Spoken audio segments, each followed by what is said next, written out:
이 세상의 모든 만물 그리고 만사가 우리 인생의 소유가 아니죠.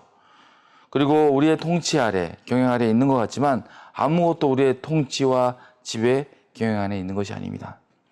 그렇기 때문에 이 하나님의 지으신 이 모든 만유 가운데 살아가야 하는 성도의 삶은 당연히 간구의 삶이 되어야 되는 거예요. 만유의 창조주가 되시는 하나님을 인정하고 간구하는 삶을 인생을 살아가는 것이 합당한 일일 것입니다. 또 그때 주님은 만유와 만사를 통해 우리 가운데 응답을 하시는 거예요. 모든 사물을 통하여서 또 그 시간을 통하여서 또 인생들을 통하여서 하나님은 여러 가지 방법으로 응답을 하십니다. 하지만 성도의 간구에 있어서 가장 큰 어려움이자 딜레마가 있다고 하면 무엇일까요? 로마서 8장 26절 말씀에 딱 그 비밀을 말해주고 있어요. 자, 항시 간구하는 삶을 살아가야 되는 것이 우리들 성도인데, 그 다음에 성도에게 있어서 가장 큰 문제는 무엇인가? 로마서 8장 26절 말씀에 이와 같이 성령도 우리의 연약함을 도우시나니 우리는 마땅히 기도할 바를 알지 못하나 오직 성령이 말할 수 없는 탄식으로 우리를 위하여 친히 간구하시느니라. 참 이거 아이러니한 문제예요. 뭡니까? 우리들은 기도할 바를 몰라요. 기도를 하며 살아가야 되는 우리가 마땅히 기도해야 될 바가 무엇인지를 잘 분별하지 못하고 그 의미도 찾지 못하며 그 우선순위를 제대로 매기고 살아가지 못해요. 어느 정도입니까? 때로는 아니 사실 많은 순간 하나님 보시기에 안타깝고 탄식이 나오게 할 정도로 우리의 그 모습이 안타깝다는 거예요. 구할 바를 알지 못하는 모습. 그래서 주님은 뭐라고 말씀하십니까? 말할 수 없는 탄식 가운데 대신 간구해 주신다고 말해요. 우리의 간구를 도와주신다고 말합니다. 우리의 간구가 그렇습니다. 왜 그렇습니까? 우리의 기도는 보통 우리들 각자의 필요와 또 이런 어려움, 이런 제목들을 통해서 이 해결을 바라는 마음으로 드려지는 것이 기도이기 때문에 지극히 우리 안에 있는 소욕, 정욕 또는 내 욕심을 따라 이루어지는 것이 기도가 되기 너무 쉬운 거예요. 근데 어떻습니까? 우리의 소욕이라는 것이요, 대부분 죄와 가장 가까이 맞닿아 있어요. 내 욕심, 정욕이라는 것들이. 그런데 그런 간구의 제목과 내용은 지극히 우리들의 형편과 심정을 따라 드려진 것이기 때문에 하나님의 의와 그 모든 경영의 결국을 알고 드려진 것이 아니기 때문에 문제가 되는 거예요. 보십시오. 내 안에 있는 필요, 내 안에 있는 심정, 내 마음을 통해서 내 필요를 통해서 드려진 간구이지 하나님의 의를 알고 드려진 간구가 아닌 때가 너무나 많기 때문에 이것은 문제가 될 수 있는 것입니다. 그렇게 우리의 간구의 시작이 주님께 합하지 못할 때가 참 많아요. 주님과 합하지 못하고 그 마음에 함께하지 못하는 것이. 그래서 말씀은 우리의 기도가 하나님의 마음에 합하여 드려지고 역사되는 능력의 간구가 되어질 수 있게 우리에게 무엇을 말씀하십니까? 오늘 말씀의 첫 마디가 바로 그 비밀을 말해주고 있어요. 너희 중에 누구든지 지혜가 부족하거든 모든 사람에게 후히 주시고 꾸짖지 아니하시는 하나님께 구하라. 그리하면 주시리라. 우리의 간구가 흔들리지 않고 믿음에 굳게 선 간구가 되려면 우리의 간구는 바로 하나님께 그 어떤 눈앞에 보여지는 당장의 필요나 문제 해결보다, 그것도 구해야 되겠지만 그게 우선이 아니라 앞서서 하나님께 지혜를 구하는 기도가 되도록 하라는 거예요. 하나님은 어떻게 하신다고 말씀하십니까? 다른 건 몰라도 이 기도에만은 기쁘게 응하시고 후하게 응답해 주신대요. 아끼지 아니하시고 지체치 아니하시고 기쁘게 응답해 주시는 기도가 지혜를 구하는 기도라는 것입니다. 잠언 3장 13절 이후 말씀에 지혜를 얻는 자와 명철을 얻은 자는 복이 있나니 이는 지혜를 얻는 것이 은을 얻는 것보다 낫고 그 이익이 정금보다 나음이니라. 지혜는 진주보다 귀하니 너의 삼하는 모든 것으로 이에 비교할 수 없도다. 그 우편 손에는 장수가 있고 그 좌편 손에는 부귀가 있나니 그 길은 즐거운 길이요 그 첩경은 다 평강이니라. 지혜는 그 얻는 자에게 생명나무라. 지혜를 가진 자는 복되도다라고 말하죠. 이 말씀뿐이 아닙니다.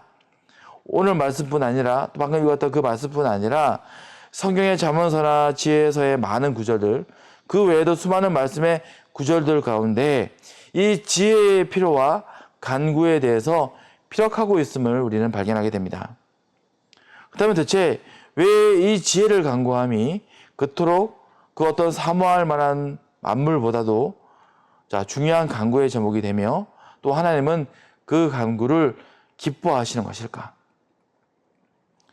우선 우리는 먼저 이 지혜를 바라볼 때 세상과 인생의 관점으로만 바라보고 이 지혜를 이해하면 안 됩니다. 이 지혜를 바라볼 때 우리는 성경에 말하는 바로 하나님이 말씀하시며 바라보시는 그 관점 가운데 있는 지혜, 다시 말하면 하나님께 속하여 있는 지혜, 하나님이 판단하시는 지혜, 하나님이 말씀하시는 지혜의 관점으로 봐야 돼요. 인간의 수많은 지혜들이 있겠죠. 누군가 말하는 지혜, 어떤 이가 말하는 지혜, 어떤 현인이 말하는 지혜들이 있겠지만 그 지혜들 말고 오롯이 하나님의 관점에서 주가 말씀하시는 그 지혜를 관점으로 우리는 지혜를 말해야 돼요. 그렇게 하나님의 뜻하신 지혜의 의미로서 우리의 이 간구를 돌아본다면 무엇이 될까요? 첫째로 먼저 우리가 하나님께 지혜를 구함은 그 무엇보다 무엇이 됩니까? 그분을 인정하며 경외하는 간구의 중심이 되는 거예요. 우리가 지혜를 구하는 것은요, 자연히 하나님을 존귀하게 만들며 그분을 경외하는 고백이 됩니다. 인생의 모든 죄악, 그 실패의 시작은 무엇입니까? 인생의 그 모든 죄와 악, 그리고 실패의 시작은 무엇이 됩니까? 자신의 자의와 욕심의 방법으로 그가 마주한 일들을 판단하고 옳다 여기며 교만으로 행했기 때문에 죄가 돼요.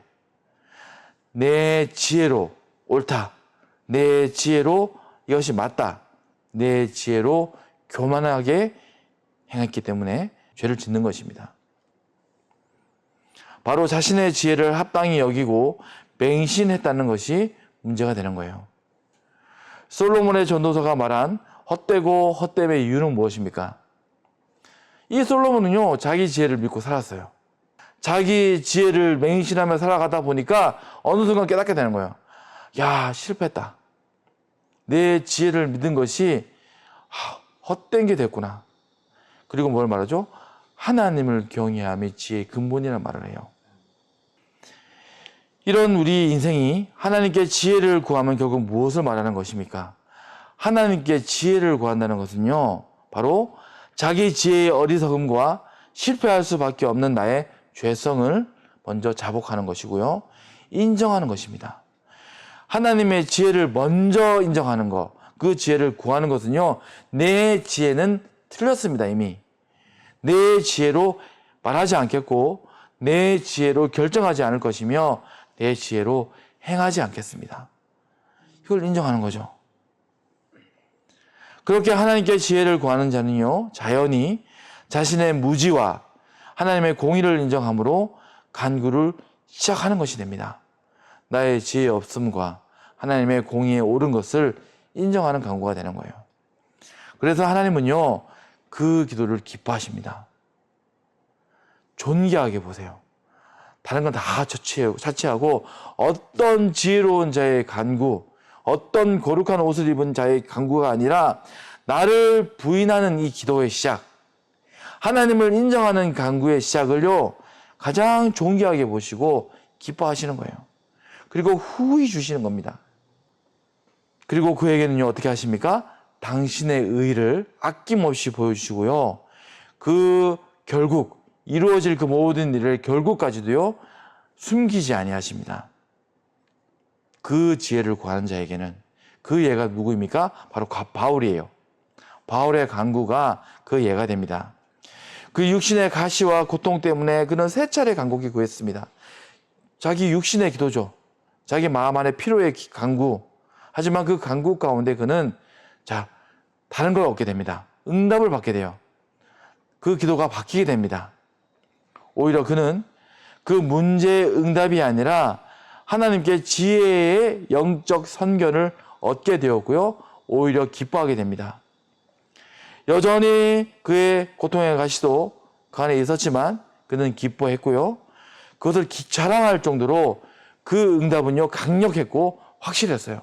무슨 말입니까? 여전히 해결되지 않은 내 몸의 가시가 기쁠 정도로 그 응답이 더 컸다는 거예요. 그 응답이 더 확실했다는 거예요. 그의 약함이 오히려 강력이 될 정도로. 뭡니까? 하나님의 지혜, 나에게 보이시는 하나님의 선견과 그 결국을 얻고 나니까 지금의 이 문제가 아닌 거예요. 기쁨이 되는 것입니다. 그래서 두 번째로 그렇게 우리가 하나님께 지혜를 구하면요, 우리가 당한 모든 고난과 연단을 결국 이기는 능력의 강구가 또한 되는 것입니다. 우리가 고난을 받을 때, 자, 이 연단의 시간 가운데 있을 때 가장 큰 고통은 무엇입니까? 결국 몸이 아프고 사업이 안 되고 뭐 사람들에게 배신당하고 그 모든 것들이 아픔이겠지만, 우리가 생각하면 흔히 그 고난 자체가 어려움일 것 같지만요, 사실 더 큰 고통의 근원은 무엇입니까? 도무지 알 수 없다는 거예요. 뭘 알 수 없습니까? 이 고난의 시작과 끝을 알 수 없고 영문을 알 수 없으며 그 결국을 알 수 없는 거. 보십시오. 아무리 힘들어도요, 야, 너 몇 월 며칠까지만 어려울 거야. 안 아픕니다. 안 힘들어요. 죽을 것처럼 아파도요, 견딜 수 있어요. 자, 우리에게 있는 고난의 가장 큰 어려움은 알 수 없는 것. 고난의 영문을 알 수 없고 결국을 알 수 없는 것이 가장 큰 고통의 이유일 것입니다. 욥기서 23장 자 1절부터 4절까지 말씀 읽어드리면, 욥이 대답하여 가로되 내가 오늘 혹독히 원망하니 받는 재앙이 탄식보다 중함이니라. 내가 어찌하면 하나님 발견할 곳을 알고 그리하면 그 보좌 앞에 나아가서 그 앞에서 호소하며 변백할 말을 입에 채우고 내게 대답하시는 말씀을 내가 알고 내게 이르시는 것을 내가 깨달으리라.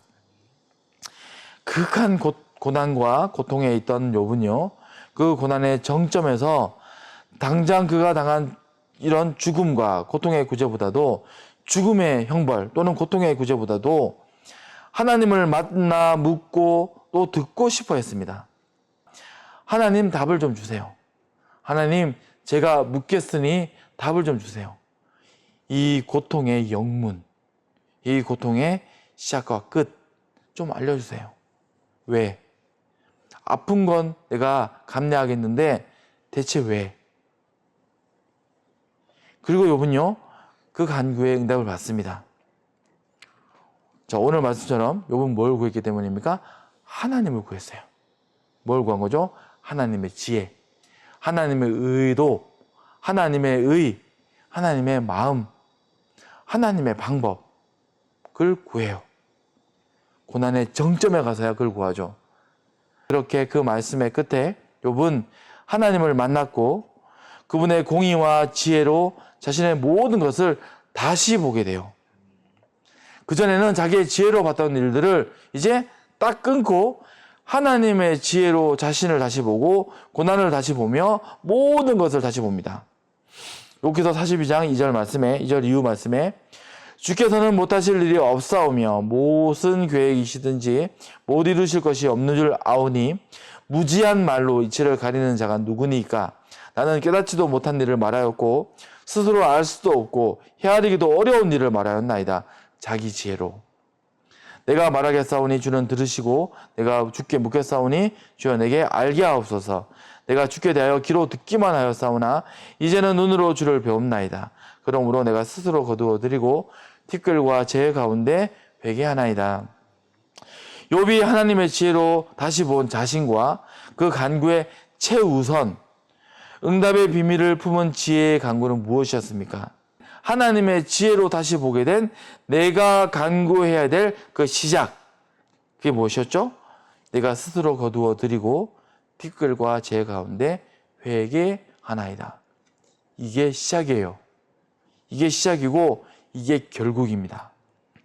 그 시대에 참 착하고 선한 사람이었던 욥이에요.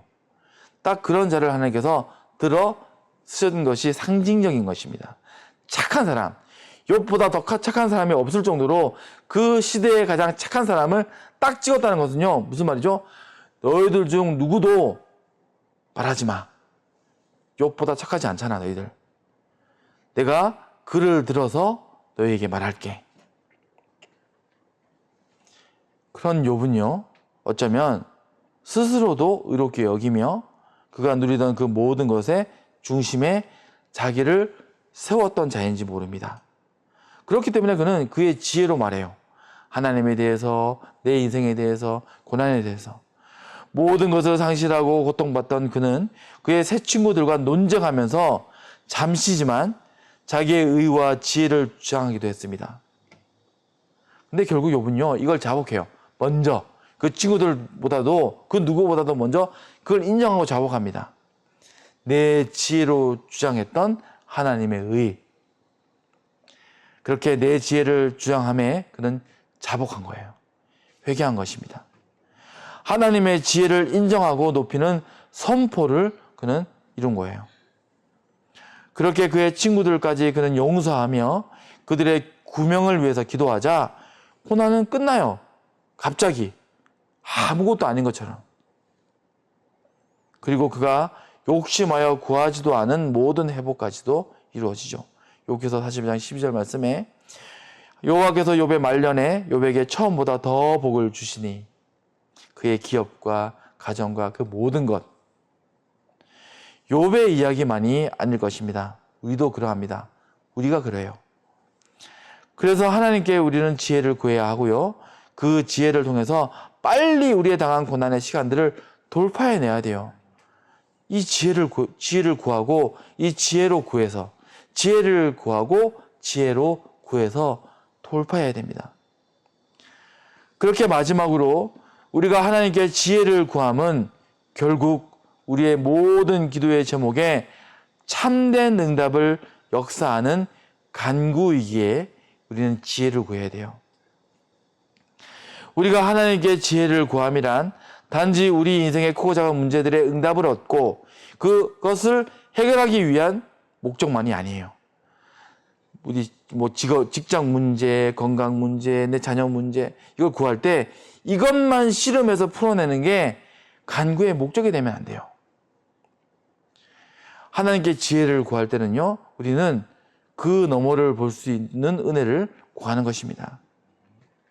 우리가 하나님께 지혜를 구함은 결국 하나님이 세상과 모든 것을 바라보는 마음과 이해, 바로 그분의 의를 구함일 것이고 우리도 그 뜻을 따라서 살 길은 무엇인지를 구하는 거예요. 이런 문제도 저런 문제도 이런 간구도 있겠지만 이것들을 품고 너머에 있는 내 삶의 향방, 목적을 구하는 거예요. 지난주 나누었던 말씀처럼 내 삶의 진정한 형통을 구하는 간구의 시작이 바로 이거예요. 하나님의 지혜를 구하는 것. 우리는 모르니까, 형통을 모르니까 우리는 좋은 게 뭔지를 몰라요. 좋은 것을 아시는 분은 하나님밖에 없어요. 우리는 이게 좋아 보이지만 좋지 않다는 거. 흔히 우리가 그런 음식들도 있죠. 달콤한 음식들이 독이 되는 경우가 많고, 그렇죠? 쓴 음식들이 약이 되는 경우가 많고, 그렇다고 쓴 게 다 약이 되는 것도 아니고, 단 게 다 독도 아니에요. 알 수가 없어요. 좋은 게 뭔지. 하물며 우리가 알 수 없는 인생의 그 모든 문제들, 그 난제들, 우리가 어떻게 알아요? 저 사람 좋은 사람인지, 이 일이 좋은 일인지, 우리는 몰라요. 구해야 돼요. 지혜를 구해야 돼요. 사실 태초부터 지금까지 하나님은요, 이미 우리에게 놀랍게 또 쉼없이 역사하시며 응답해 오셨습니다. 응답하기를 하나님은요, 쉬지 않으셨고 우리를 돌보시며 인도하시기를 쉬지 않으셨어요. 하지만 인생인 우리들은요, 무엇이 문제입니까? 그 응답에, 그 돌보심에 더불어 그 선하신 역사 가운데 우리는 인지하지 못했고요, 인정하지 못했어요. 하나님의 돌보심과 인도하심과 하나님의 경영 가운데 우리는 그 은혜를 누리며 살았지만 감사하지 못했고요, 그 하나님을 인정하지도 못했죠. 이 지구가 여전히 돌아가고 있고 운행하고 있으며 숨을 쉴 수 있고 물이 때를 따라 하늘에 땅에 내리고 음식들을 먹는 거 다 은혜입니다. 하나님이 그치면 끝나는 거예요. 근데 그 누가 하나님을 인정하고 감사하며 그 공의를 높였습니까? 없었어요. 대부분의 인생들은 지금도 엉뚱한 곳에 가가지고 그 신에게 절하며 하나님을 높이지 않고 그 하나님을 아프게 만들죠. 이것이 참 안타까운 것은 믿는 우리들, 성도 가운데에도 많지 않다는 게 문제예요. 그 하나님의 공의를 높이는 것이, 그 하나님을 인정하는 것이. 그런데 우리가 하나님께 지혜를 구함은 그렇게 어떤 역사로 이어지게 됩니까? 성도가요, 그분의 지혜를 얻고 힘있기 시작하면 보이기 시작하는 것들이 있습니다. 아, 이게 응답이었구나. 이렇게 응답하시는 거구나. 바로 바울과 욥처럼 그들이 깨닫게 되죠. 이미 하나님은 계셨고 똑같이 말씀하셨는데 그 전까지 몰랐던 그들이 깨닫게 돼요. 갑자기 바울도 기도하다 결국 은혜를 깨닫게 되고요, 욥도 하나님을 만나자 깨닫게 돼요. 이미 그가 응답을 받았고 은혜를 누리고 있음을. 그들 뿐입니까? 많은 믿음의 선진들처럼 우리는 그 응답을 보게 되는 거예요. 그 은혜를. 그들의 깨달음은요, 바로 그것이었습니다. 무엇이죠? 단지 실패, 단지 고난인 줄 알았는데 그 모두는 응답의 과정이었고 주님이 말할 수 없는 탄식의 강구였으며 나에겐 은혜였다는 것. 그렇게 그것을 깨닫고 이해함으로 우리가 자복하고 감사할 때 어떤 역사가 이어지게 됩니까? 생각한 것 또는 생각하지 못한 것으로 더하고 또 더하시는 모든 것으로 응답하시는 역사가 그에게 있게 되는 거예요. 그것이 바로 먼저 그의 나라와 그의 의를 구하는 자에게 모든 것으로 응답하시는 하나님의 마음이고요, 하나님의 변함없는 방법이에요. 절대로 바뀌지 않는 하나님의 섭리이자 방법. 네가 내 의를 구했지, 내 지혜를 구했지, 모든 것으로 내가 너에게 응답해 줄게. 우리도 마찬가지입니다. 그 은혜의 자리에, 그 응답의 자리에 섭시다. 먼저 하나님께 그분의 지혜를 구하는 지혜자가 되는 거예요. 똑똑한 지혜자 말고 나는 무지하나 하나님이 지혜로우시니, 하나님은 의로우시고 선하시며 나를 사랑하시는 하나님이시니, 그분의 지혜를 구하는 지혜자, 그분의 지혜를 구하는 지혜자가 되어서 그 지혜로 간구하여 은혜에 이를 수 있는, 응답에 이를 수 있는 그 응답을 널리 나눌 수 있는 우리 모든 성도들이 되기를 바라면서 말씀을 마치도록 하겠습니다.